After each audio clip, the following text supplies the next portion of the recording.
Bonjour et bienvenue dans la bibliothèque de Trentor. Aujourd'hui, je vais vous lire 3 courts textes écrits par des femmes américaines issues des mouvements anarchistes et féministes. La première, Voltairine de Cleyre, était une poétesse, essayiste, chroniqueuse qui a vécu sensiblement en même temps qu'Emma Goldman, qui sera la deuxième partie de cette vidéo. D'ailleurs, cette dernière disait de la première qu'elle était la femme anarchiste la plus douée et la plus brillante que l'Amérique ait produite. Nous allons donc démarrer avec un court poème, puis une lettre de Voltairine de Cleyre, et suivra un article d'Emma Goldman intitulé « L'anarchisme et la question sexuelle », paru dans The Alarm en septembre 1896.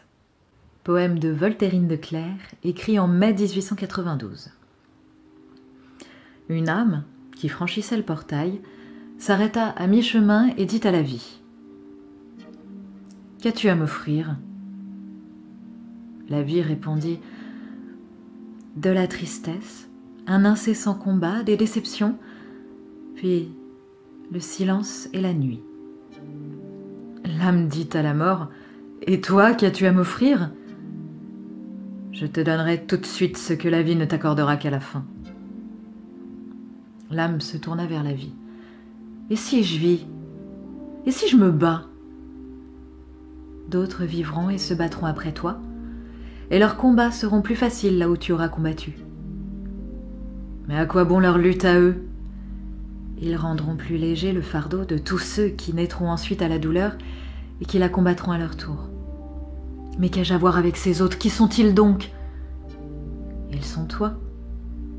Et ceux qui sont venus avant moi, qui sont-ils ? Eux aussi, ils sont toi. Le silence et la nuit auraient donc une fin ? Ils finiront en chant et en lumière, et la douleur s'achèvera en paix puisque la mort meurt en moi tandis que tu passes de toi aux autres, que la lumière s'ombrage et que l'ombre s'illumine. Choisis. L'âme, en larmes, répondit : Je vivrai. Lettre de Voltairine de Cleyre au sénateur Hawley. Monsieur le sénateur, je lis dans le journal de ce matin que vous auriez affirmé être disposé à offrir 1 000 $ pour tirer un coup de fusil sur un anarchiste. Je vous demande de prouver que votre proposition est sincère ou de retirer cette affirmation qui est indigne. Je ne dirais pas d'un sénateur, mais d'un être humain. Je suis une anarchiste. Je le suis depuis 14 ans. Et la chose est de notoriété publique puisque j'ai beaucoup écrit et prononcé de conférences sur le sujet. Je suis persuadée que le monde serait un bien meilleur endroit s'il n'y avait ni roi, ni empereur, ni président, ni prince, ni juge, ni sénateur, ni représentant, ni gouverneur, ni maire, ni policier. Je pense que ce serait tout à l'avantage de la société si, plutôt que de faire des lois, vous faisiez des chapeaux, ou des manteaux, ou des souliers, ou quoi que ce soit d'autre qui puisse être plus utile à quelqu'un. J'ai l'espérance d'une organisation sociale dans laquelle personne ne contrôle autrui et où chacun se contrôle soi-même. Toutefois, si vous voulez faire feu sur un anarchiste, cela ne vous coûtera pas 1 000 $.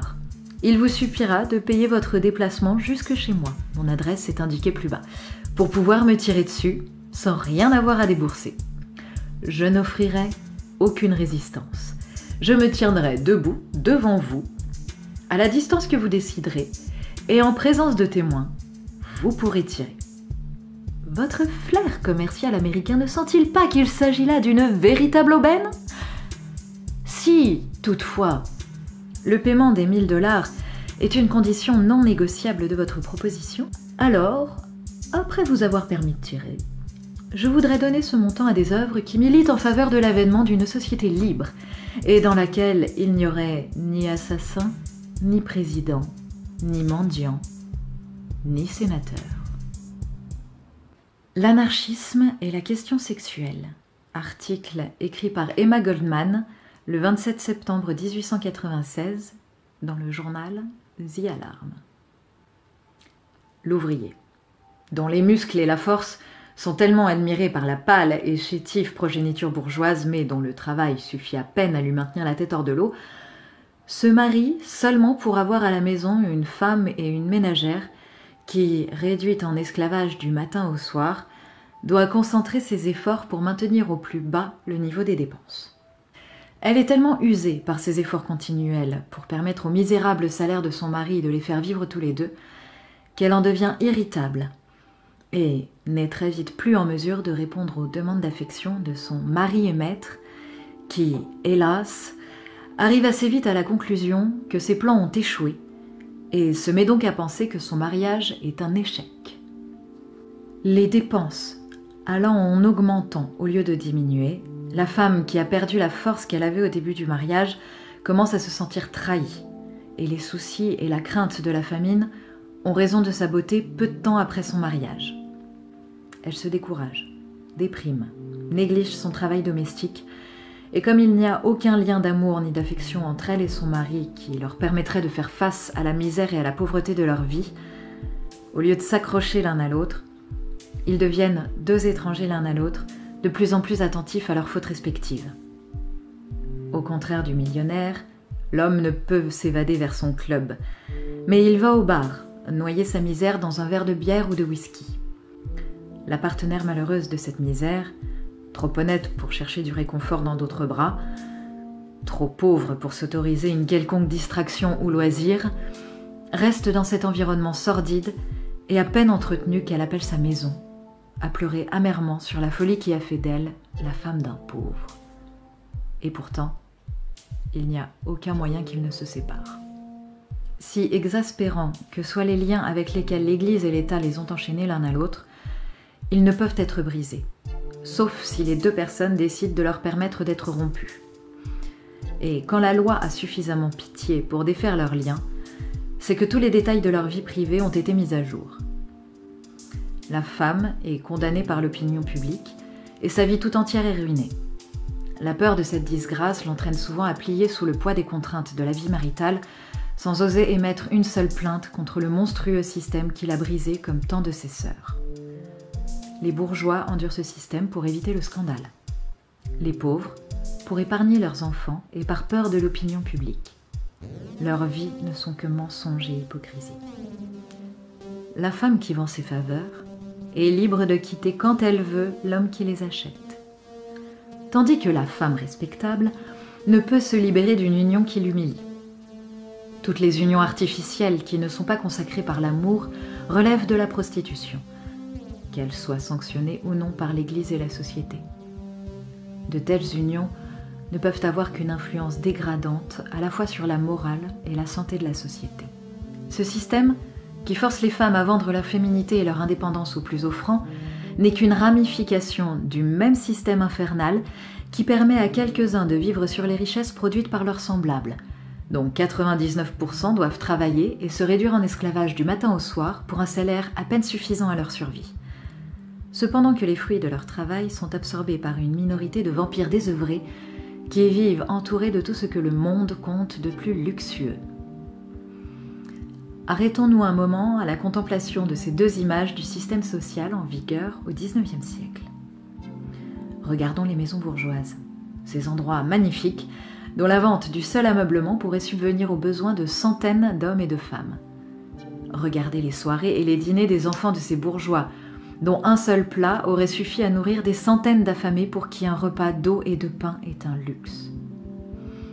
Regardez ces fanatiques de la mode, passer leur temps à inventer des nouveaux moyens de s'amuser. Sorties au théâtre, bals, concerts, yachting, courant d'une partie à l'autre du globe dans une recherche folle de gaieté et de plaisir. Et alors, tournez-vous un moment et regardez ceux qui produisent la richesse qui paie ces divertissements excessifs et artificiels. Regardez-les, entassés dans des caves sombres et humides où jamais n'arrive le moindre souffle d'air frais, vêtus de guenilles, traînant leur misère du berceau au tombeau, leurs enfants vagabondant dans les rues, nus, affamés, sans personne pour leur adresser la moindre parole d'amour ni leur offrir la moindre tendresse, grandissant dans l'ignorance et la superstition, maudissant le jour de leur naissance. Regardez-les ces deux images, vous, les moralistes et les philanthropes, et dites-moi, qui doit être blâmé pour cela? Ceux qui sont conduits à se prostituer, légalement ou pas, ou bien ceux qui conduisent leurs victimes à tant de désespoir? Le problème, ce n'est pas la prostitution, mais la société elle-même, ce système injuste porté par la propriété, l'État et l'Église. Ce système du vol légalisé, du meurtre et du viol de la femme innocente et de l'enfant sans espoir. Tant que nous ne nous serons pas débarrassés de ce monstre, nous n'arriverons pas à bout de ce qui gangrène le Sénat et les administrations, les demeures des bourgeois comme les masures des pauvres. L'humanité doit être consciente de ses forces et de ses capacités. Elle doit se libérer pour commencer une nouvelle vie, meilleure et plus noble. La prostitution ne sera jamais détruite par les méthodes du révérend Parkhurst et des autres réformateurs. Elle existera tant que le système actuel la nourrira. La femme ne sera autonome et indépendante que lorsque ces réformateurs uniront leurs efforts avec ceux qui luttent pour abolir le système qui engendre le crime sous toutes ses formes et en construire un basé sur l'égalité totale. Un système qui garantit à chaque homme, femme ou enfant le fruit de son travail et exactement les mêmes droits de profiter des cadeaux de la nature et d'avoir accès à la meilleure des éducations. Alors, sa santé ne sera plus affectée par l'esclavage et le labeur sans fin, et elle ne sera plus la victime de l'homme, tandis que l'homme ne sera plus possédé par des vices ou des passions artificielles et contraires à son bien-être. Chacun devrait entrer dans l'état de mariage en position de force et avec une entière confiance morale en l'autre. On soutiendrait son travail, pas seulement pour son propre bien-être, mais aussi parce que, étant heureux ensemble, ils désireraient le bonheur universel de tous. La progéniture de ces unions serait forte et en bonne santé morale et physique, et respecterait et honorerait ses parents, pas seulement parce que c'est son devoir, mais parce que leurs parents le méritent.